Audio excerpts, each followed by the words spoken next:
આજે આપણે chapter number 1 નો 5મો lecture લઈશું અને એના પહેલા થોડું રિવાઇઝ કરાવી દઈએ અથવા યાદ અપાવી દઈએ કે ચોથા લેક્ચરની અંદર આપણે કુલમના નિયમ વિશે વાત કરી હતી, કુલમના નિયમના સદિશ સ્વરૂપ વિશે વાત કરી હતી અને ત્રીજો મુદ્દો આપણે લીધો હતો કે એક કરતાં વધારે વિદ્યુતભારો હોય તો તેમાંના કોઈ એક વિદ્યુતભાર ઉપર લાગતું બળ શોધવા માટે સંપાતપણાના સિદ્ધાંતનો ઉપયોગ કરવામાં આવે છે અને તેનાથી n વિદ્યુતભારો આપણી પાસે હોય તો એના વડે કોઈ એક વિદ્યુતભાર ઉપર લાગતું બળ શોધવું હોય તો એ કઈ રીતે શોધી શકાય એ તમે આગળની વિડીયો જે આપણે ચોથી લેક્ચર માટે લખ્યું હતું એની અંદર સમજાવેલું છે. આજે આપણે દાખલાઓ તરફ જઈશું અને સૌથી સિમ્પલ કુલમનો જે નિયમ ભણ્યા હતા એનો સૂત્ર હતો કે બે બિંદુવત વિદ્યુતભારો વચ્ચે બળ લાગે છે એને આકર્ષણ બળ લાગે છે, અપાકર્ષણ બળ લાગે છે, પણ કેટલું લાગે છે એ શોધવા માટે કુલમે ઘણા પ્રયોગો કર્યા હતા અને એ પ્રયોગો ઉપરથી કુલમે જે સૂત્ર બનાવ્યું હતું એ સૂત્ર હતો F = K Q1.Q2 / R². એને સદિશ સ્વરૂપે પણ આપણે જોયો હતો. તો એ જ નિયમને આજે આપણે ઉપયોગ જોઈશું કેટલાક દાખલાઓમાં. તો આજનો જે લેક્ચર છે એ કુલમના નિયમના ઉપરથી કેટલાક દાખલાઓની વાત કરીશું. તો પહેલો દાખલો આપણે ઉદાહરણનો લઈ લઈએ 1.1 નંબરનો. તો ઉદાહરણ 1.1 ની અંદર એક ધાતુના ગોળાને સ્પર્શ્યા વિના તમે તેને કેવી રીતે ધન વિદ્યુત ભારિત કરશો? તો સ્ટુડન્ટ્સ આનો જવાબ બહુ ઈઝી છે, દાખલો પણ ઈઝી છે, પણ આ દાખલો કોને લગતો છે? તો આપણે એક થિયરી લીધી હતી ત્રીજા લેક્ચરમાં, પ્રેરણ દ્વારા વિદ્યુત ભારિત કરવું. ઓકે, તો એ લેક્ચરની અંદર એક થિયરી હતી પ્રેરણ દ્વારા વિદ્યુત ભારિત કરવું. તેના અંદર આપણે બે ધાતુના ગોળાઓ લીધા હતા, યાદ હોય તો. બહુ ઈઝી થિયરી હતી. બે ધાતુના ગોળાઓ લીધા હતા અને એ બે ધાતુઓના ગોળાઓને કોઈ એક વાહક તાર અથવા તો કોઈ એક આપણે ધાતુનો સળિયો લીધો હતો ત્યાં અને એ સળિયાની મદદથી એ બે ગોળાઓ જેના ઉપરના વિદ્યુતભાર વિહીન ગોળાઓ હતા એને આપણે વિદ્યુત ભારિત કર્યા હતા. ઓકે, તો સેમ આની અંદર બે ધાતુના ગોળાના બદલે એક જ ધાતુનો ગોળો છે અને એની નજીક આપણને પ્રશ્ન પૂછ્યો છે કે એનો કુલ વિદ્યુતભાર 0 છે. 0 નો મતલબ કે એની ઉપર જેટલા ધન છે એટલા ઋણ છે એટલે એનો નેટ ચાર્જ 0 થઈ ગયો. તો હવે એને તમારે વિદ્યુત ભારિત કરવું છે તો કેવી રીતે કરીશું એ આ ક્વેશ્ચન છે. તો આપણે એની બાજુમાં એક મેથડ યુઝ કરીશું, પ્રેરણ દ્વારા વિદ્યુત ભારિત કરવાની રીત, કે જેની અંદર મેં પ્લાસ્ટિકનો સળિયો લીધો છે. એ પ્લાસ્ટિકના સળિયાને બિલાડીના ફરની સાથે ઘસવાની પ્રક્રિયા કરી છે અને એનાથી આપણે જાણીએ છીએ કે પ્લાસ્ટિકનો સળિયો એ કયો વિદ્યુત ભારિત બનશે? ઋણ વિદ્યુત ભારિત. અને એ પ્લાસ્ટિકના સળિયાને ધાતુના ગોળાને સ્પર્શ્યા વગર તેની નજીક રહે તે રીતે મેં ગોઠવી દીધું. તો આ ગોળા ઉપર તમે કહેશો કુલ વિદ્યુતભાર તો 0 છે સર. તો એના અંદર કુલનો નેટ 0 નો મતલબ જેટલા ધન છે એટલા ઋણ છે. તો જ્યારે પ્લાસ્ટિકનો સળિયો એની નજીક લાવવામાં આવશે તો આ ગોળા ઉપર રહેલા જેટલા ધન અને જેટલા ઋણ સરખા, એટલે નેટ ચાર્જ 0 છે. પણ એવું નથી કે તેના ઉપર કોઈ વિદ્યુતભાર છે નહીં, તેના ઉપર વિદ્યુતભાર છે. તો કેટલું છે? તો આપણે દાખલા તરીકે આના ઉપર જેવું આ નજીક લાવીશું તો આના ઉપરના જેટલા પણ પ્લસ પ્લસ પ્લસ અને પ્લસ બધા આકર્ષણના કારણે સળિયા નજીક તરફ આવી જશે અને માઇનસ માઇનસ વચ્ચે શું થશે? અપાકર્ષણ, અને એ માઇનસ અપાકર્ષણના કારણે બીજા છેડા ઉપર આવી રીતે જતા રહેશે. જે અહીંયા આપણે ગોઠવણી બતાવી હોય નેટ 0 નો મતલબ plus minus plus minus plus minus plus minus, આવી રીતે એના ઉપર જેટલા ધન હતા એટલા ઋણ હતા. તો આ સળિયાને નજીક લાવતા એની સ્થિતિ તમારી સામે છે. સમજી ગયા એટલું? તો હવે અહીંયા શું કરીશું આપણે? પ્લાસ્ટિકનો સળિયો તો એની નજીક છે જ અને પ્લાસ્ટિકનો સળિયો કયો વિદ્યુત ભારિત છે? ઋણ વિદ્યુત ભારિત. તો અહીંયા પ્લસ પ્લસ પ્લસ પ્લસ આકર્ષણ થશે, માઇનસ માઇનસ માઇનસ એટલે અપાકર્ષણ થશે. અહીંયાથી મેં તમને એક ટોપિક સમજાયો તો અર્થિંગ કોને કહેવાય છે. તો જ્યારે કોઈ વિદ્યુત ભારિત પદાર્થને કોઈ વાહક દ્વારા સંપર્ક દ્વારા પૃથ્વી સાથે જોડાણ કરવામાં આવે તો એમના વચ્ચે વિદ્યુત ભારની શું થાય છે, વહેંચણી થાય છે, અને વિદ્યુત ભારના વહેંચણીની આ પ્રક્રિયાને અર્થિંગ કહે છે. તમે તમને સમજાવ્યું હતું કે ફ્રીજ છે, ટીવી છે, સ્ત્રી છે, એ બધા કેસમાં તેના અંદર ટોટલ 3 વાયરો આપણે યુઝ કરીએ છીએ. એક તો જીવંત વાયર લાઈવ, બીજો ન્યુટ્રલ, ત્રીજો ગ્રાઉન્ડ. તો જીવંત વાયર અને બીજો જે વાયર છે ન્યુટ્રલ, બરાબર, એ બંને વાયર એ પાવર સ્ટેશન માંથી વિદ્યુત પાવર લાવે છે. ફરીથી રિવાઇઝ કર્યું. અને બીજો વાયર જે હોય છે એ ગ્રાઉન્ડ સાથે જોડાયેલો હોય છે.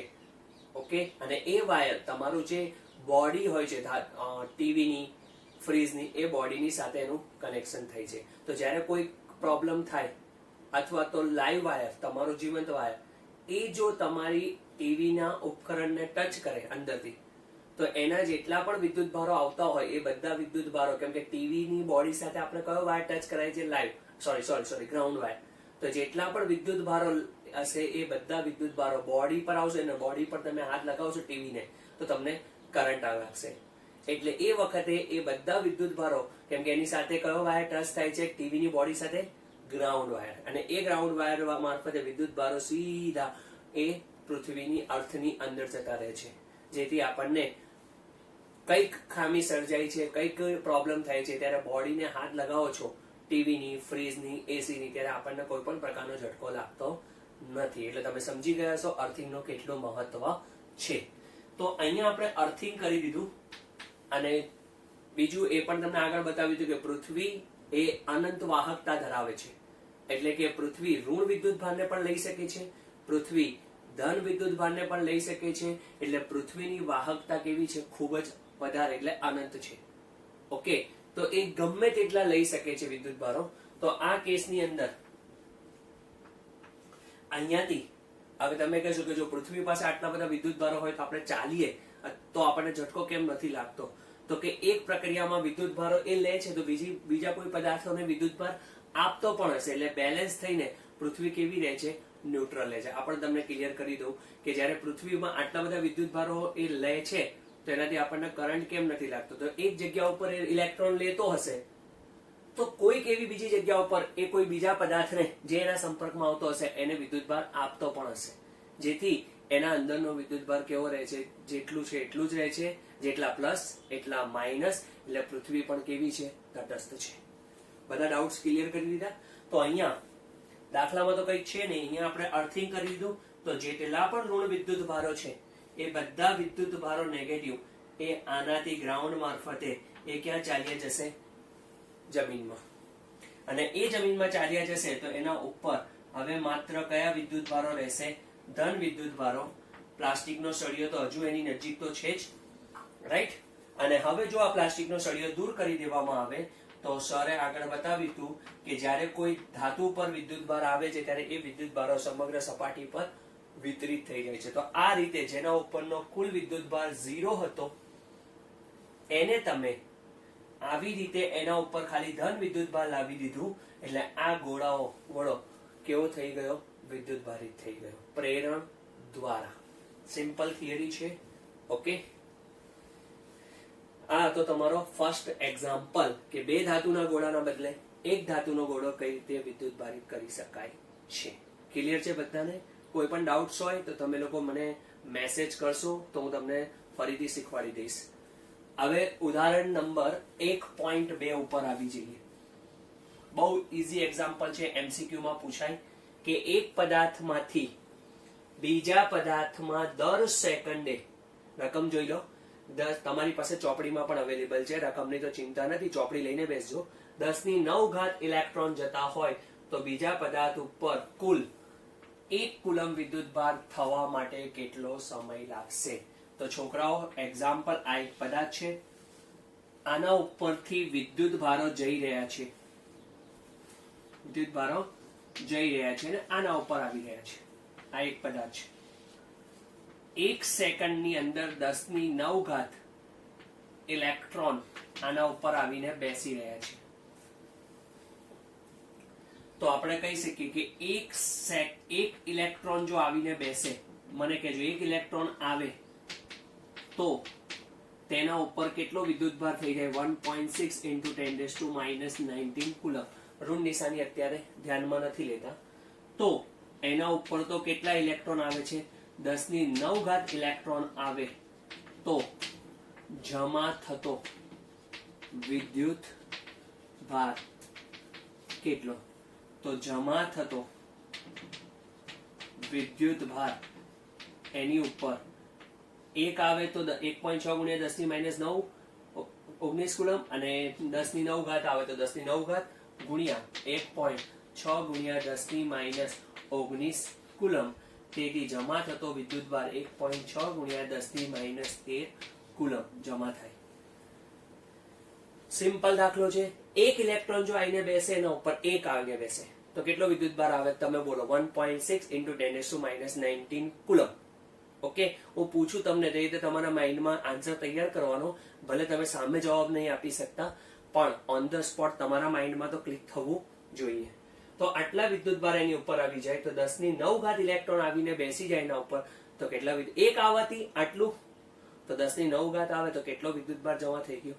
ઓકે, તો ચલો 10⁹ આવી ગયા તો આટલો વિદ્યુતભાર આવી 10⁹ થી આવતો વિદ્યુતભાર આટલો છે.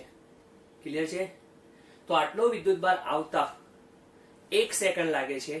તો આપણે તો કેટલો જમા કરવો છે? 1 કુલમ જમા કરવો છે. 1 કુલમ. તો કેટલો સમય લાગશે? તો અહીંયા આપણે લખીશું કે 1.6 × 10⁻13 કુલમ વિદ્યુતભાર જમા થતા લાગતો સમય 1 સેકન્ડ. તો આપણે તો કેટલો જમા કરવો છે? 1 કુલમ જમા થવા માટે લાગતો સમય કેટલો? તો કુલ સમય is equal to 1 × 1 ભાગ્યા 1.6 × 10⁻13 is equal to answer. A answer જે આવશે એ સેકન્ડમાં આવશે. તો 1 ભાગ્યા 1.6 જે આન્સર આપણે લાવવાનું છે એ આન્સરની વાત કરીએ આપણે તો 0.625 ગુણ્યા 10⁻, 0.625, કેમ કે અહીંયા 9 અને 19 હતા એટલે કેટલા થઈ જશે? 10. અહીંયા 10 એટલે 0.625 ગુણ્યા 10⁹ 0.625 ગુણ્યા 10⁻10 સેકન્ડ. 10⁻10 સેકન્ડ. અને તેને વર્ષમાં શોધવું હોય તો તમે એને વર્ષમાં પણ ફેરવી શકો છો. તો આ રીતે આપણે 2 દાખલાઓ આજે કમ્પ્લીટ કર્યા. 1.1, 1.2. હવે લઈશું આપણે 1.3. ઓકે, ઉદાહરણ 1.3.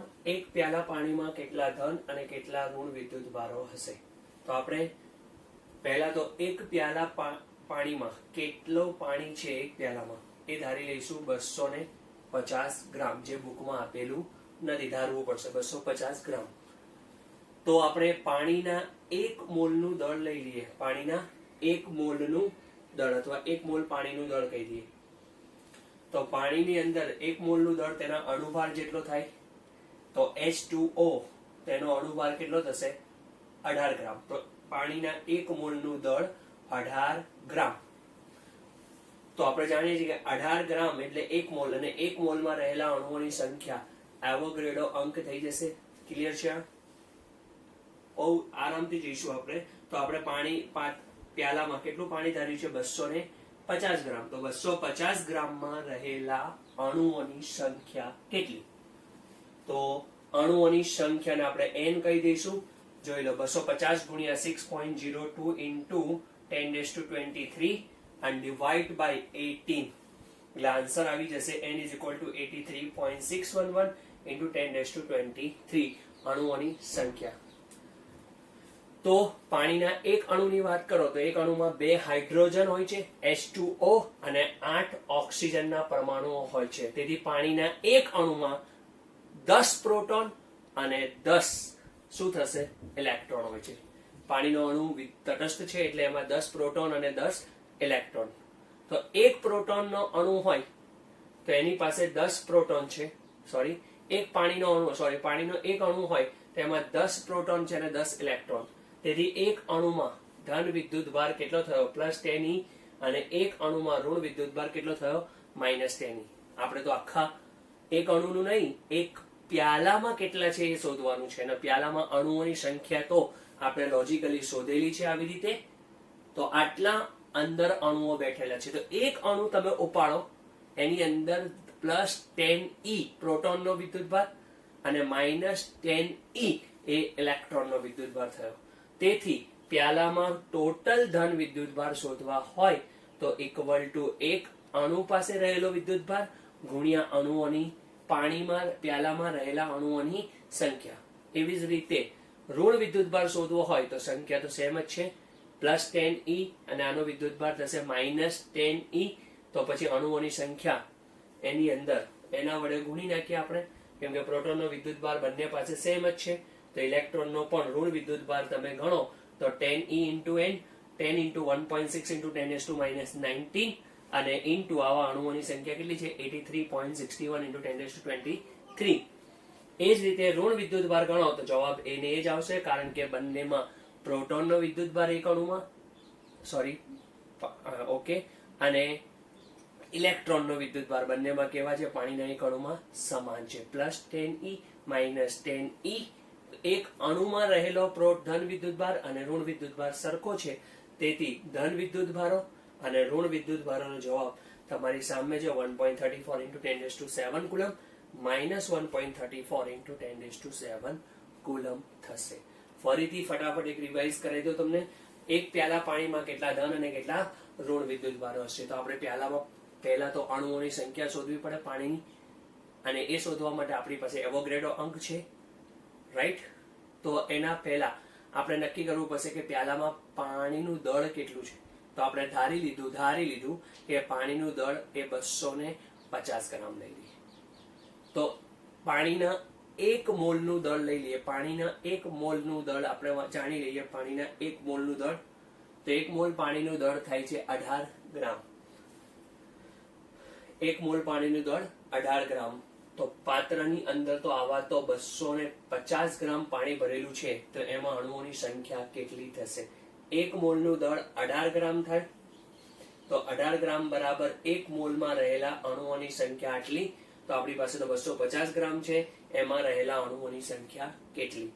એ અણુઓની સંખ્યા આપણે આવી રીતે શોધી નાખી. હવે પાણીનો એક અણુ તમે લો તો એની અંદર H2O પ્રમાણે 2 હાઇડ્રોજન પરમાણુ છે અને 1 ઓક્સિજન પરમાણુ છે. એટલે ટોટલ એની અંદર 10 ધન વિદ્યુતભાર છે અને 10 ઋણ વિદ્યુતભાર છે. ઓકે, ધન વિદ્યુતભાર એક અણુમાં 10 છે, 10 પ્રોટોન એટલે 10, અને એક પ્રોટોનનો વિદ્યુતભાર કેટલો થશે? E. તો +10e. તો એક અણુનો વિદ્યુતભાર કેટલો? +10e. એક ઇલેક્ટ્રોન પણ એટલા છે, તો એટલે ઋણ વિદ્યુતભાર કેટલો? -10e. પણ એની અંદર એક પાણીના પાત્રની અંદર થોડો ફાસ્ટ થઈ ગયું સમજાવું, એની અંદર એક અણુ નથી, 250 ગ્રામ પાણીની અંદર રહેલા અણુઓની સંખ્યા. પણ આપણી પાસે તો એક અણુમાં રહેલો વિદ્યુતભાર હાજર છે. તો આટલા અણુઓ વડે ગુણી નાખું તો પ્યાલામાં રહેલા ટોટલ ધન વિદ્યુતભાર કેટલા છે અને ઋણ વિદ્યુતભાર કેટલા છે બંને આપણને આવડી જશે. ઓકે, ચાલો હવે એના પછી ઉદાહરણ 1.4 ઉપર આવી ગયા આપણે. એની રકમ જે છે ટેક્સ્ટ બુક માંથી થોડી વાંચી લેજો, મેં ઉપરની રકમ લખી નથી. આપણે ડાયરેક્ટ વાત કરીશું કે એમાં 2 પ્રશ્નો પૂછ્યા છે, એક A અને એક B. ચાલો A ની વાત કરીએ તો ઇલેક્ટ્રોન અને પ્રોટોન, અને બીજું 2 પ્રોટોન વચ્ચે, એમાં પણ 2 દાખલાઓ છે, 1 અને 2. પહેલો પ્રશ્ન છે ઇલેક્ટ્રોન અને પ્રોટોન વચ્ચે, અને બીજું 2 પ્રોટોન વચ્ચે લાગતા આ બળોના માનના ગુણોત્તર પરથી તેમની પ્રબળતાની સરખામણી કરો. તો ઇલેક્ટ્રોન અને પ્રોટોન પાસે 2 વસ્તુઓ છે. એક તો દળ છે, તો દળના લીધે તેમના ઉપર શું લાગશે? ગુરુત્વાકર્ષણ બળ. અને એમના ઉપર વિદ્યુત ભાર છે, તો વિદ્યુત ભારના લીધે કયો બળ લાગશે? વિદ્યુત બળ. તો આવા બે ગુણધર્મો એમના ઉપર હોવાથી આપણે જાણીએ છીએ કે તેમના ઉપર ગુરુત્વાકર્ષણ બળ પણ લાગે છે, કેમ કે ઇલેક્ટ્રોન સૌથી નાનામાં નાનો કણ છે, પણ તેને શું હોય છે? દળ હોય છે. ચલો ઈઝી બનાવીએ. ઇલેક્ટ્રોન અને પ્રોટોન, તો આપણે દાખલો સોલ્વ કરીશું એ અને એ ની અંદર લઈશું પહેલો ઓપ્શન. તો ધારી લઈએ કે ઇલેક્ટ્રોન અને પ્રોટોન તો એકબીજાથી કોઈ ડિસ્ટન્સ લઈ લઈએ આપણે, r અંતરે રહેલા ઇલેક્ટ્રોન અને પ્રોટોન વચ્ચે લાગતું ગુરુત્વાકર્ષણ બળ, એમના વચ્ચે લાગતું ગુરુત્વાકર્ષણ બળ, અથવા પહેલું આપણે લઈ લઈએ વિદ્યુત બળ. ચલો વિદ્યુત બળ માટે આપણે દર્શાવીશું F અને E electric force equal to K પહેલાનો વિદ્યુત ભાર પ્લસ E પ્રોટોનનો, ઇલેક્ટ્રોનનો વિદ્યુત ભાર માઇનસ E અને ડિવાઇડ બાય r સ્ક્વેર માટે Fe is equal to minus K E નો square divide by r square, સમીકરણ નંબર 1. એવી જ રીતે તેમના વચ્ચે લાગતું ગુરુત્વાકર્ષણ બળની વાત કરી લઈએ. તો તેમના વચ્ચે લાગતું ગુરુત્વાકર્ષણ બળ એને આપણે કહી દઈએ Fg. ઓકે, અલગ પાડવા માટે Fg. તો ચલો શું આવશે? G ઇલેક્ટ્રોનનું દળ me, પ્રોટોનનું દળ mp અને અંતર બંને વચ્ચેનું સેમ છે r સ્ક્વેર, સમીકરણ નંબર 2. તો બંનેના માટે આપણને કીધું છે કે બંનેના માન, આ બળોના માન, ચલો માન એટલે મૂલ્ય, તો Fe નું મૂલ્ય થઈ જશે, આપણે એને મૂલ્યમાં લઈ લઈએ છીએ, તો Fe ની કિંમત સામે લખી દઈશું K E નો square divide by r square અને એના છેદમાં Fg, કારણ કે ગુણોત્તર કીધું છે આપણે, અને એ ગુણોત્તર પરથી તેમની પ્રબળતાની સરખામણી કરો. તો પહેલા ગુણોત્તર લઈ લીધું આપણે, નીચે કયો આવશે? Fg. તો Fg માટે લખીશું G me mp divide by r square, r square cancel થઈ જશે, આના ઉપરથી Fe divide by Fg is equal to Ke નો square divide by G me into mp. Okay, ચલો K ની કિંમત લખીશું આપણે 9 ગુણ્યા 10 ની 9 ઘાત, ઇલેક્ટ્રોનનો વિદ્યુત ભાર 1.6 ઇન્ટુ 10⁻⁹ નો સ્ક્વેર. અહીંયા આપણને મૂલ્ય લેવાનું છે એટલે ઋણ નિશાની લેવાની નથી. આખી વિડીયો જો મેં જોશો એટલે અહીંયા Fe ની અંદર માઇનસ આવશે નહીં. ડિવાઇડ બાય G, G ની કિંમત 6.67 ઇન્ટુ 10⁻11 દાખલામાં આપેલી હશે તમને. ઇલેક્ટ્રોનનું દળ 9.1 ગુણ્યા 10⁻31 ઘાત, એ પણ તમને આપેલું હશે, અને પ્રોટોનનું દળ 1.67 ઇન્ટુ 10⁻27 કિલોગ્રામ. આ બંનેનું તમને કિંમતો આપેલી હશે. તો Fe અપોન Fg, તો એની ગણતરી તમે કરશો તો આન્સર આવશે 0.227, અહીંયા 9.11 લઈ લઈએ, 0.227 ઇન્ટુ 10⁻40, એના ઉપરથી 2.27 ઇન્ટુ 10⁻39. તો તમે જોઈ શકો છો કે Fe ને આ બાજુ રાખો, સામેની તરફ 2.27 into 10⁻39 is equal two Fg. તો ઇલેક્ટ્રોન અને પ્રોટોન વચ્ચે લાગતું વિદ્યુતીય બળ એ ગુરુત્વાકર્ષણ બળ કરતા કેટલા ગણો પ્રબળ છે? 2.27 ઇન્ટુ 10⁻39 જેટલું પ્રબળ હોય છે. તો આ તમારા માટે હું ફોટો પાડી લઉં છું, જે તમને સેન્ડ કરી દઈશ મોબાઈલ પર, કે જેથી તમને ના દેખાતું હોય તો તમે એને આ રીતે એનો ફોટો જોઈ શકો છો. ઓકે, હવે આપણને આની અંદર બીજો ભાગ પૂછ્યું છે, બે પ્રોટોન વચ્ચે લાગતા બળ. બે પ્રોટોન, તો અહીંયાથી જે રકમ છે એની અંદર 2 નંબર નાખી દો આપણે. એકબીજાથી r અંતરે રહેલા ઇલેક્ટ્રોન નહીં પણ શું આવી જશે હવે? બે પ્રોટોન. ચલો Fe ઇક્વલ ટુ K, પ્રોટોનનો વિદ્યુતભાર પ્લસ E, બીજો પ્રોટોન જ છે એટલે એનો વિદ્યુતભાર plus E divide by R square. તો અહીંયા આવી જશે Fe is equal to KE નો square divide by R square. સમજ પડી ગઈ? કારણ કે એમાં એક ઇલેક્ટ્રોન હતો અને એક પ્રોટોન હતો. આમાં બે પ્રોટોન છે એટલે બંને ધન છે. તેથી અહીંયા તેમના વચ્ચે લાગતું ગુરુત્વાકર્ષણ બળ, તો Fg is equal two G. શું ફેરફાર આવશે અહીંયા? ઇલેક્ટ્રોન નથી તો શું થઈ જશે? mp. બીજો પણ પ્રોટોન જ છે એટલે mp divide by R square. સમીકરણ નંબર 2. ઓકે, બંનેના બળોની તમારે અહીંયા શું લેવાના છે? મૂલ્ય. તો Fe અને મૂલ્યની સાથે એમનો ગુણોત્તર, મૂલ્યનો ગુણોત્તર. તો F સમીકરણ 1 ડિવાઈડ બાય સમીકરણ 2. R સ્ક્વેર કેન્સલ, અને આ જ સ્ટેટમેન્ટ રહેશે. ખાલી ફરક શું આવશે બોલો છોકરાઓ? R સ્ક્વેર કેન્સલ, તો અહીંયા બની જશે mp, અહીંયા બની જશે mp. એટલે છેદની અંદર ke નો સ્ક્વેર, બોલો G, અને mp નો સ્ક્વેર. તો હવે અહીંયા છેદમાં ઇલેક્ટ્રોન તો છે જ નહીં, આ કાઢી નાખીએ, બધું બાકીનું સેમ ટુ સેમ. જુઓ, G ની કિંમત મૂકી દીધી અને mp નો સ્ક્વેર એટલે 1.67 into 10⁻⁻27 નો વર્ગ.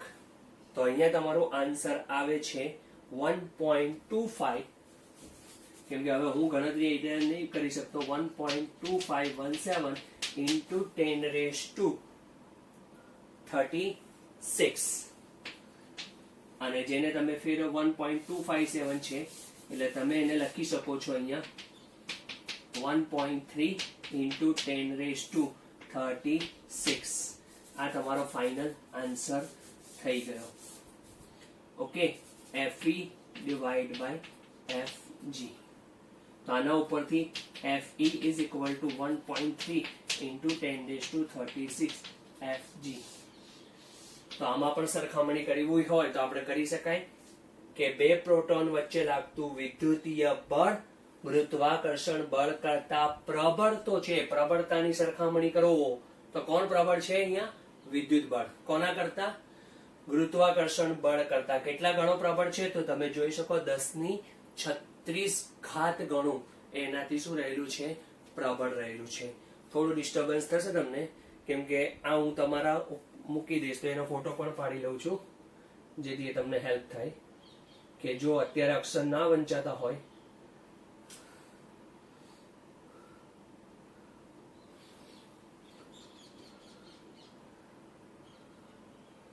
ઓકે. હવે એનો બી સેક્શન ઉપર જઈએ આપણે. બી સેક્શન ઉપર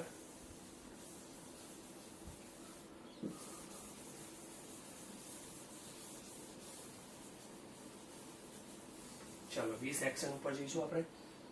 તો ઇલેક્ટ્રોન અને પ્રોટોન એકબીજાથી આટલા અંતરે હોય. ચલો, આ છે ઇલેક્ટ્રોન, ઓકે, અને આ છે પ્રોટોન. ઇલેક્ટ્રોનનો વિદ્યુતભાર તમને મેં આગળ શીખવાડ્યું હતું.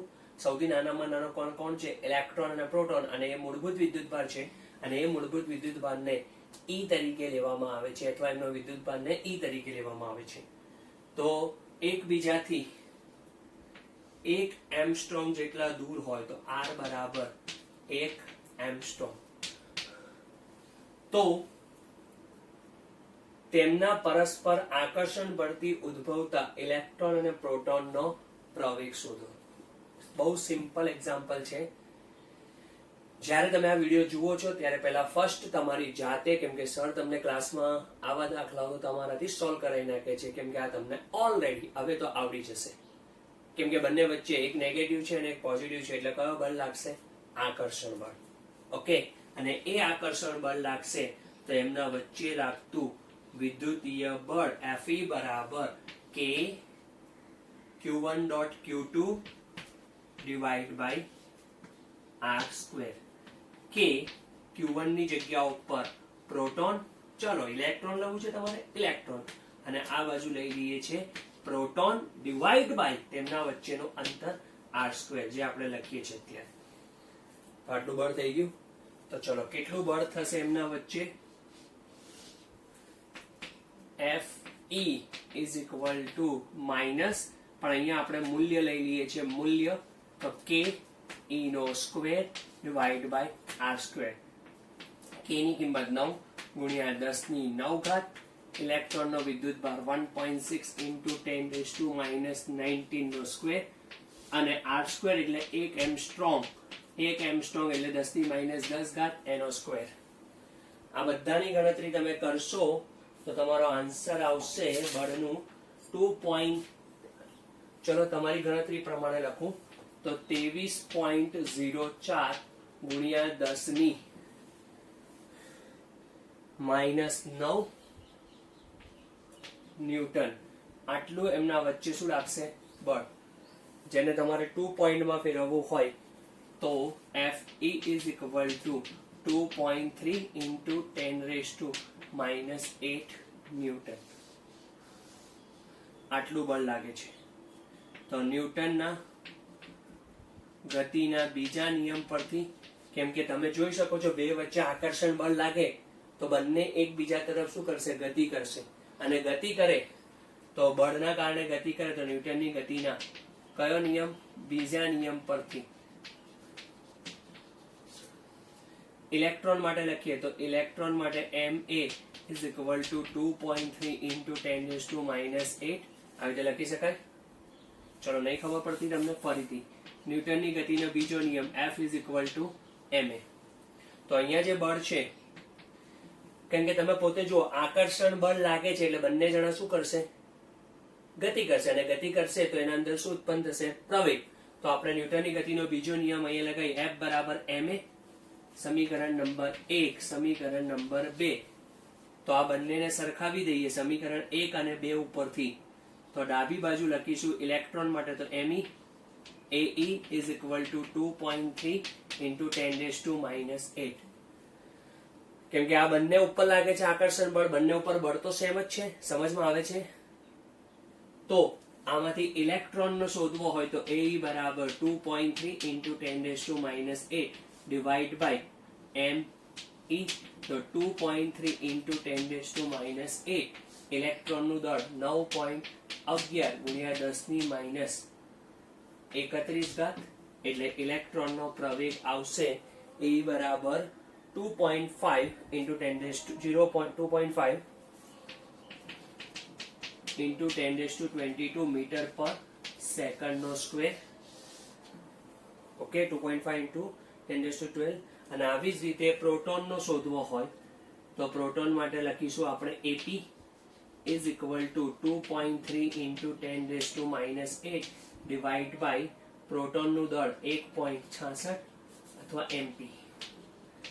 તો 2.3 into 10⁻⁸ ડિવાઈડ બાય mp એટલે 1.67 into 10⁻27.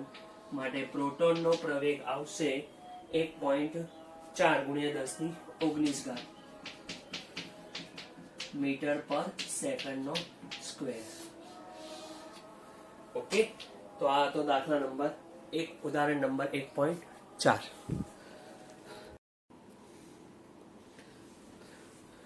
હવે આપણે લઈશું ઉદાહરણ 1.5. એની રકમ થોડી મોટી છે, પણ એ રકમ તમે બુકમાંથી જોઈ લેજો.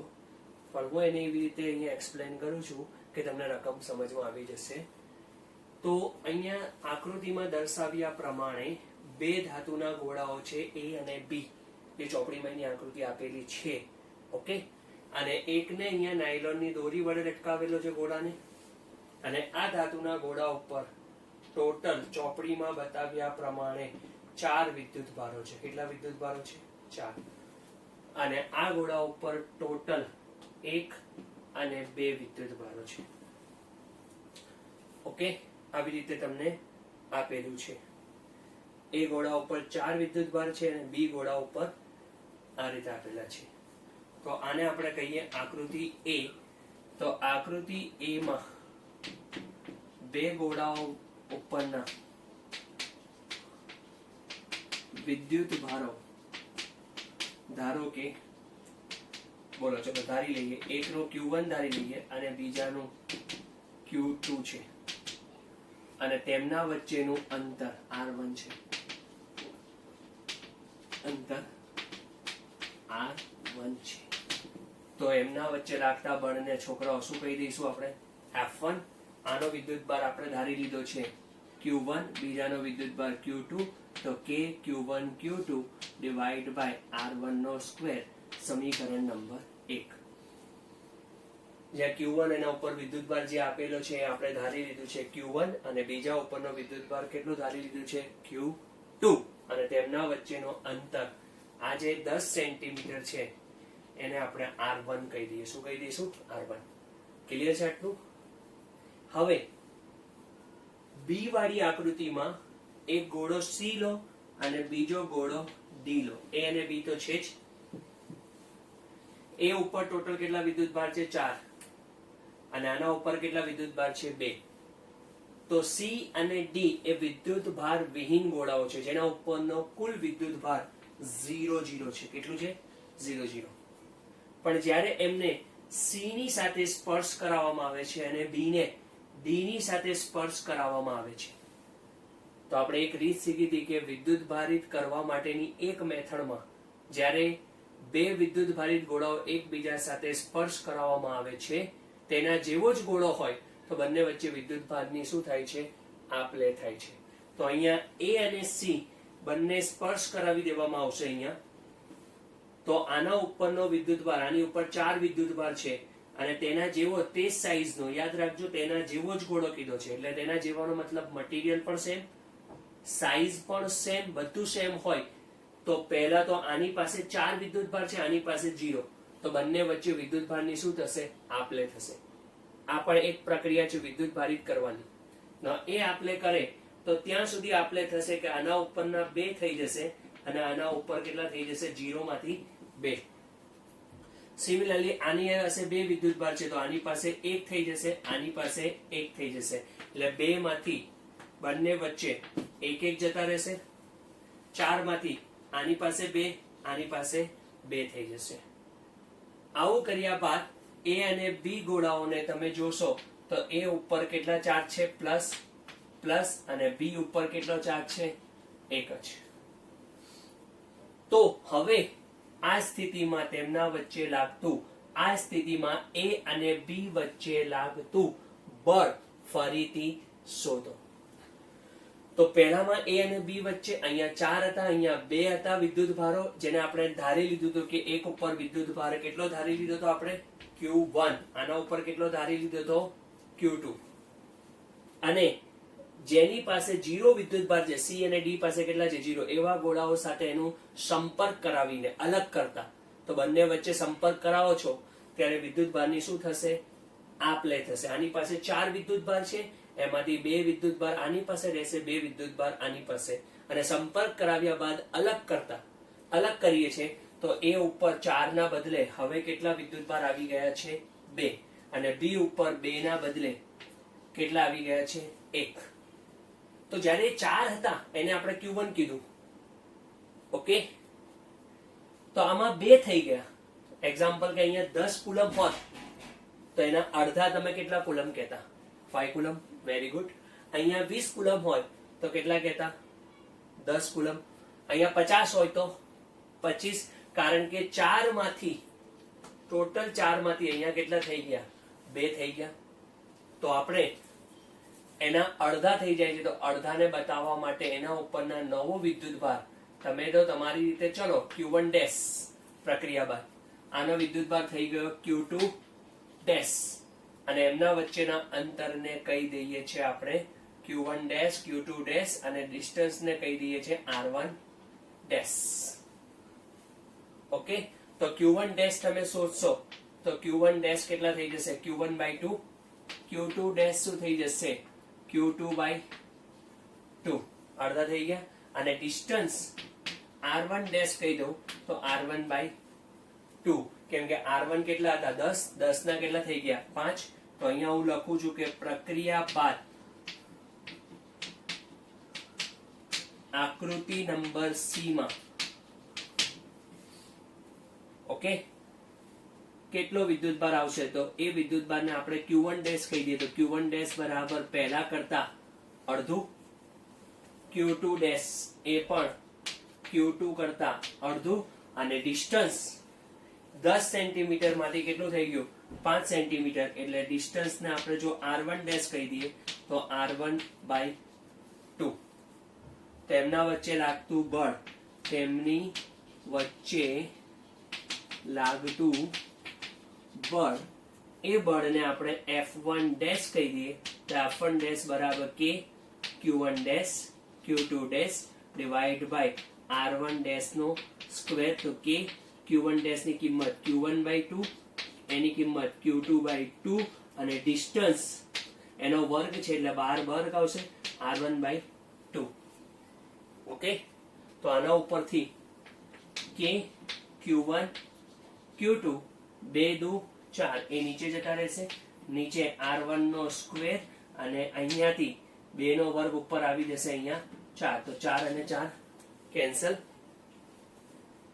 તો સમીકરણ 1 માં જોઈએ તો આ તો સમીકરણ 1 ની કિંમત છે K Q1 Q2 R1 નો સ્ક્વેર માટે શું સાબિત થઈ ગયું F1 dash is equal two F1 એટલે બંને બળ કેવા લાગે છે અહીંયા સમાન લાગે છે ઓકે તો આ થશે તમારું ઉદાહરણ 1.5 જેની અંદર આન્સર આવશે F1 dash is equal two F1 કારણ કે અહીંયા બાકી શું રહ્યું K Q1 Q2 divide by R1 નો સ્ક્વેર એટલે આમાં તમારે આ કિંમતો મૂકવાની કોઈ જરૂર નથી લોજિકલી દાખલો ગણવાનો છે કે આની પાસે 4 ચાર્જ હતા 0 સાથે તમે સંપર્ક કરાવો છો તો બંને વચ્ચે વિદ્યુતભારની શું થશે આપલે અને ત્યાં સુધી આપલે ચાલુ થશે કે જ્યાં સુધી બંને ઉપર સમાન વિદ્યુતભાર જમા ના થઈ જાય તો આના ઉપર 2 થઈ જશે આના ઉપર 2 આના ઉપર 1 અને આના ઉપર 1 તો પ્રક્રિયા બાદ તમને શું જોવા મળ્યું કે આના ઉપર 2 થઈ ગયા અને 1 થઈ ગયું ડિસ્ટન્સ પહેલા 10 હતું તો કેટલું થઈ ગયું 5 સેન્ટીમીટર તો હવે તમને કીધું કે આ નવી સ્થિતિમાં આ બે ગોળાઓ વચ્ચે લાગતું બળ શોધો આપણે શું કર્યું ગણતરી કરવાના બેટા લોજિકલી વિચાર્યું કે સર શું થયું શું તો એમના ઉપરના વિદ્યુતભારો અડધા થઈ ગયા તો પહેલા જે હતું 4 હતા 4 માંથી કેટલા થઈ ગયા 2 તો મેં નવા વિદ્યુતભારનું નામ પાડી દીધું Q1 ડેશ પહેલા 2 વિદ્યુતભાર હતા B પાસે હવે કેટલા થઈ ગયા 1 સર ચેન્જ તો થઈ ગયું ને તો એને નામ પાડી દીધું Q2 ડેશ પહેલા ડિસ્ટન્સ કેટલું હતું A અને B વચ્ચે 10 સેન્ટીમીટર હવે ડિસ્ટન્સ કેટલું થઈ ગયું 5 સેન્ટીમીટર તો એને નામ પાડી દીધું R1 ડેશ બધું ચેન્જ થઈ ગયું Q1 નું Q1 ડેશ Q2 નું Q2 ડેશ R1 નું R1 ડેશ તો બળને નામ પાડી દીધું આપણે F1 ડેશ બોલતા જાઓ બોલો K Q1 ડેશ કુલમનો નિયમ Q2 dash divide by R1 dash નો સ્ક્વેર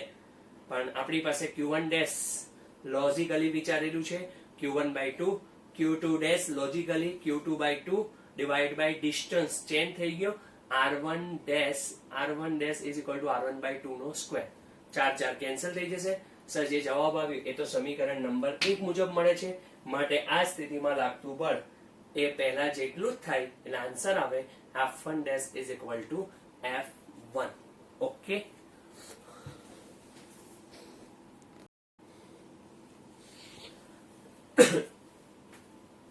ઉદાહરણ 1.6 લઈએ આપણે અને એની અંદર રકમ તમને આપેલી છે કે L લંબાઈના સમબાજુ ત્રિકોણના શિરોબિંદુઓ પર સમબાજુ ત્રિકોણના કેટલા શિરોબિંદુઓ હોય 3 અને 3 શિરોબિંદુઓ પર 3 વિદ્યુતભારો Q1 Q2 અને Q3 લેવાના છે પણ દરેક બરાબર કેટલા આપેલા છે Q છે એટલે Q1 બરાબર Q2 બરાબર Q3 ટોટલ કેટલા થયા 3 પણ ત્રણેયનું મૂલ્ય Q જેટલું લેવાનું છે તો આકૃતિ તમને આપેલી છે એ આકૃતિમાં દર્શાવ્યા મુજબ ત્રિકોણના મધ્ય કેન્દ્ર પર મૂકેલા વિદ્યુતભાર Q પર લાગતું બળ શોધો તો લેક્ચર નંબર 5 ચાલી રહ્યો છે લેક્ચર નંબર 4 પ્રમાણે વાત કરીએ તો તમને યાદ આવી જશે ઘણા વિદ્યુતભારો વચ્ચે લાગતું બળ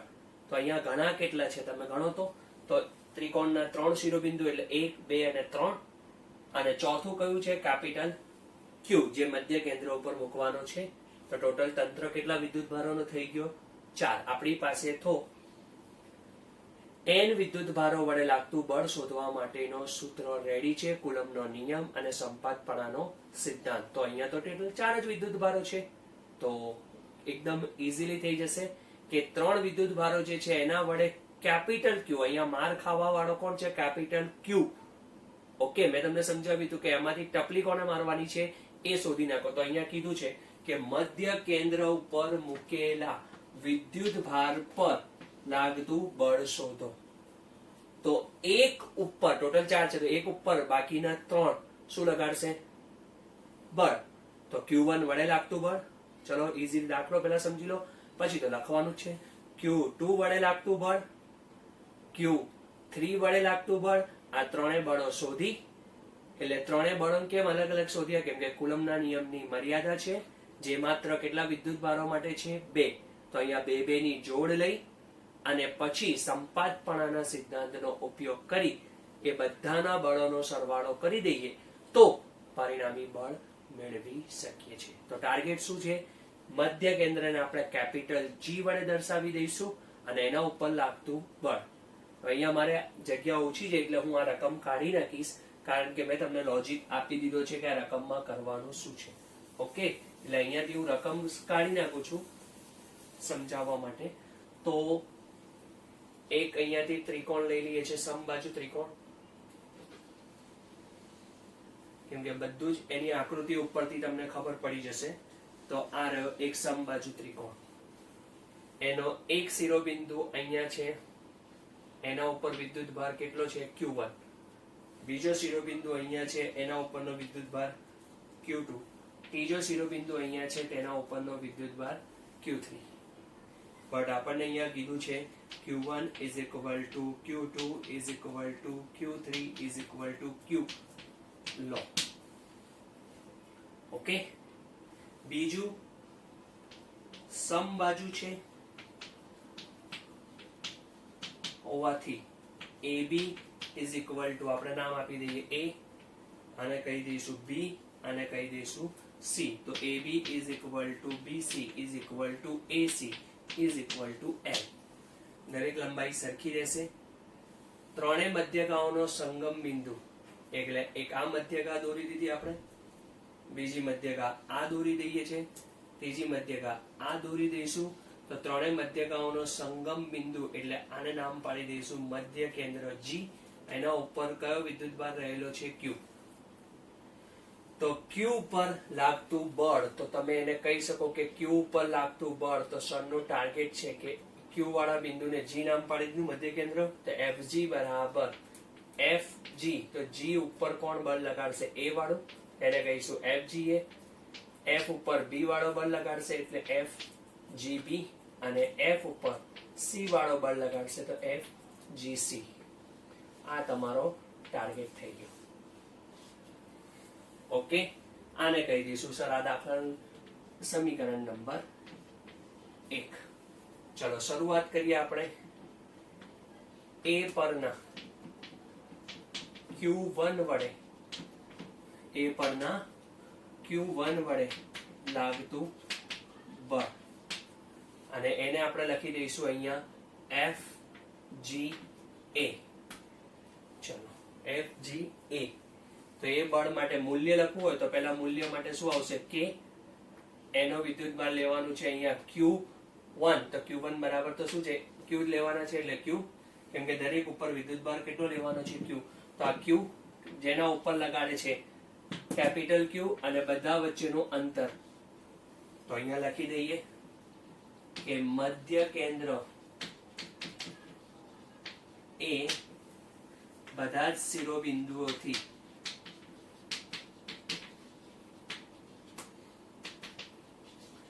સમાન અંતર R જેટલા આવેલું છે. મધ્ય કેન્દ્ર એટલે અહીંયાથી આ ડિસ્ટન્સ, બે વિદ્યુતભારો વચ્ચેનો અંતર શું ધારી લો? R. અહીંયાથી પણ આ ડિસ્ટન્સ કેટલો ધારી લો? R. આ ડિસ્ટન્સ પણ કેટલો થશે? R. તો અહીંયા ડિસ્ટન્સ શું થઈ જશે? R નો સ્ક્વેર. તો આ તો આપણે લખી નાખ્યું, પણ અહીંયા આપણે સરળતા ખાતર યામ પદ્ધતિ લઈ લઉં છું. યામ પદ્ધતિ, એનો ઉગમ બિંદુ અહીંયા આવશે, આને એક્સ અક્ષ, આ બની જશે વાય અક્ષ.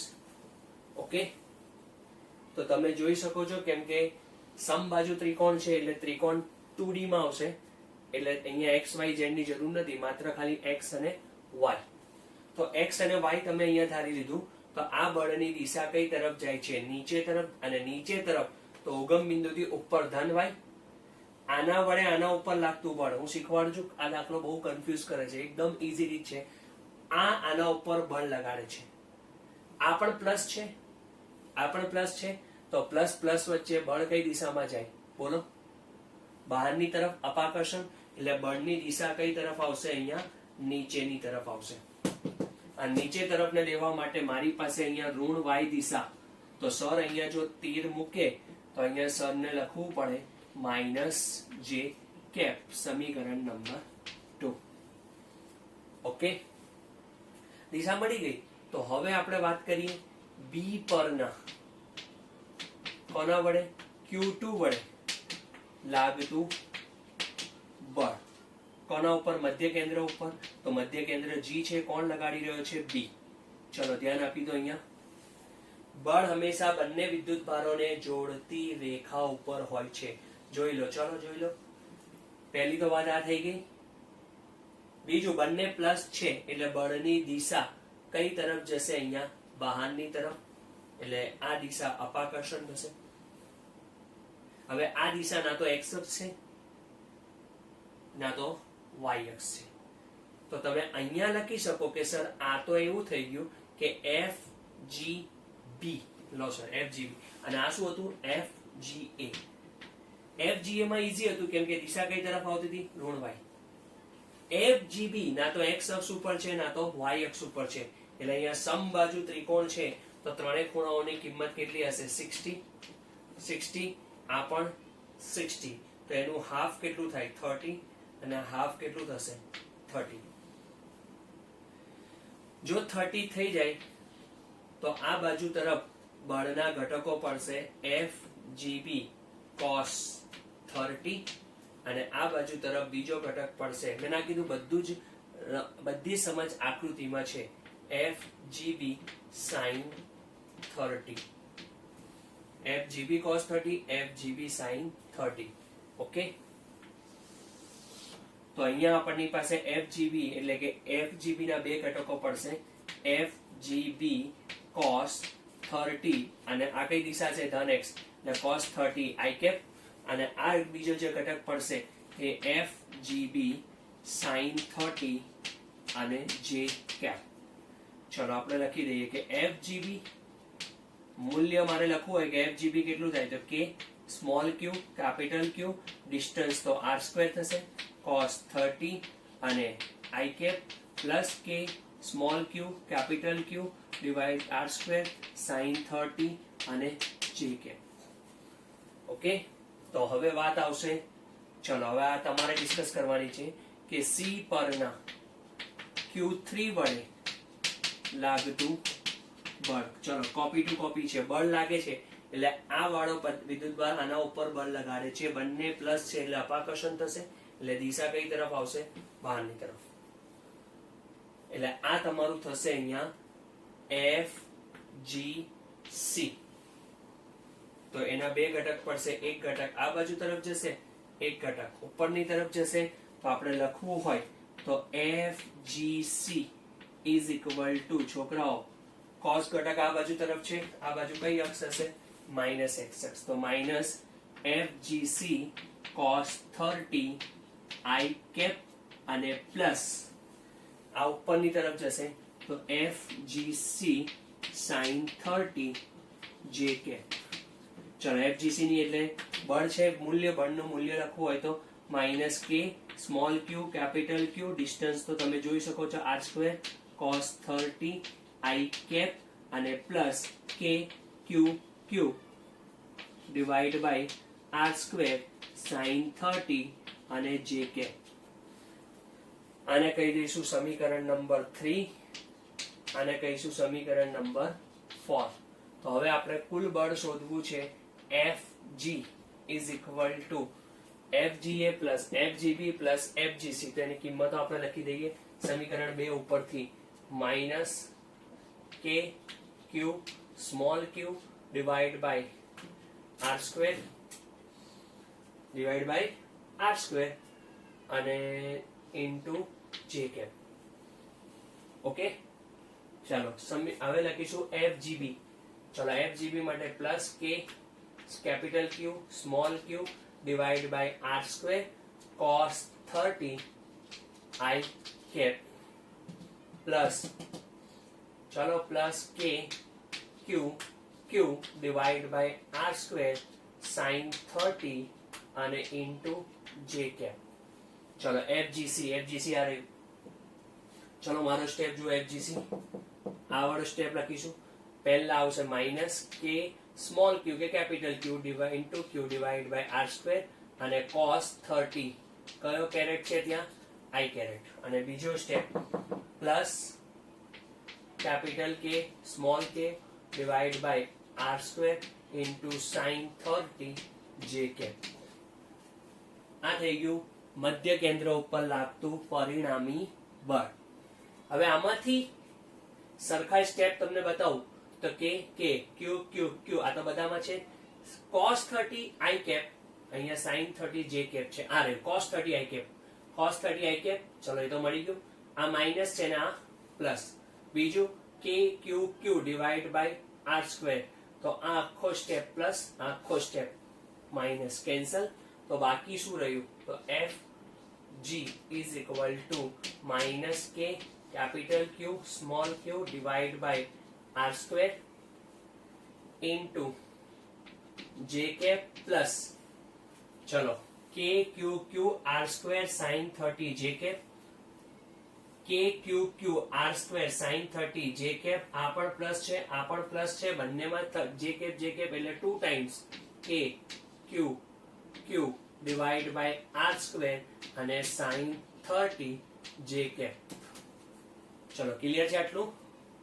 હવે એની અંદર minus K Q divide by R square into J cap plus 2 times K Q upon R square અને સાइन 30 ની કિંમત 1/2 અને પાછળ આવશે જે કેપ. ચલો 2 અને 2 કેન્સલ. તો અહીંયા શું બાકી રહેશે FG is equal to minus K Q divide by R square J cap અને plus K Q divide by R square અને જે કેપ. બંને સેમ છે, એક માઇનસ છે અને એક પ્લસ છે. Same to same plus or minus એટલે ઉડી જશે. એટલે એના ઉપર લાગતું પરિણામી બળ સરે જવાબ લાઈને આપી દીધું 0. કારણ કે આની બધી રમત જે છે એ તમારી આકૃતિ ઉપર છે. ઓકે, એટલે હું ખાલી એનો ક્લિક કરી લઉં કેમ કે તમને કદાચ આમાંથી ના સ્પષ્ટ દેખાય તો હું તમને ફોટો પણ સેન્ડ કરી દઈશ. એટલે ટેન્શન ના લેતા એનું. હું તમને ફોટો પણ સેન્ડ કરી દઉં છું જેથી તમે લખતી વખતે આમાંથી કોપી કરી શકો.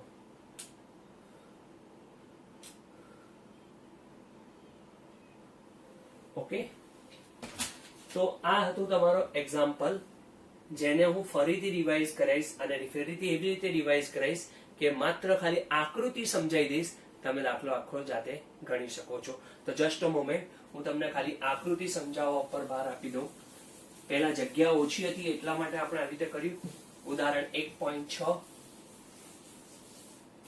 જેના માટે આ સમબાજુ ત્રિકોણ, એના 3 શિરોબિંદુઓ A, બીજો શિરોબિંદુ B, ત્રીજો શિરોબિંદુ છે C. આના ઉપર વિદ્યુતભાર છે Q1, આના ઉપર વિદ્યુતભાર છે Q2, આના ઉપર વિદ્યુતભાર છે Q3. એનો મધ્ય કેન્દ્ર એટલે આને જોઈન કરી દો તો એના ઉપર બેઠો છે કેપિટલ Q જેને આપણે નામ પાડીશું G. તો આ ત્રણેય વિદ્યુતભારો વડે આના ઉપર લાગતું બળ શોધો. આપણે અહીંયા યામ પદ્ધતિ લઈ લઈએ છીએ તો આવું યામ પદ્ધતિ એવી રીતે પસંદ કરીએ એનો ઉગમ બિંદુ મધ્ય કેન્દ્ર ઉપર સંપાત થાય.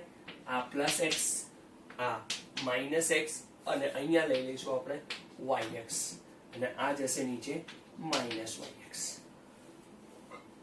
ચલો આના ઉપર બળ કોણ લગાડશે? બાકીના વિદ્યુત ભારો લગાડશે.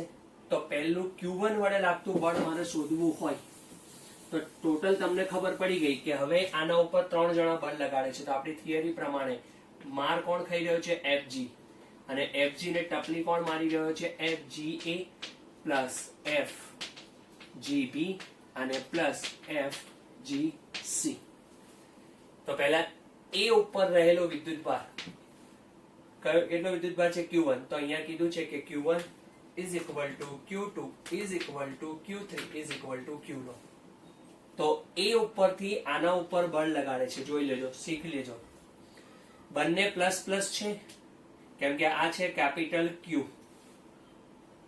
બંને પ્લસ હોય તો આ વાળો આના ઉપર બળ લગાડે તો અપાકર્ષણ બળ ક્યાં જશે? બહારની તરફ. તો બહારની તરફ જાય તો એ બળ તમે મને સિમ્પલેસ્ટ કહી શકો Fga બરાબર K. કોણ લગાવી રહ્યો છે? Q. કોના ઉપર લગાડી રહ્યો છે? Capital Q. અને દરેકના શિરોબિંદુથી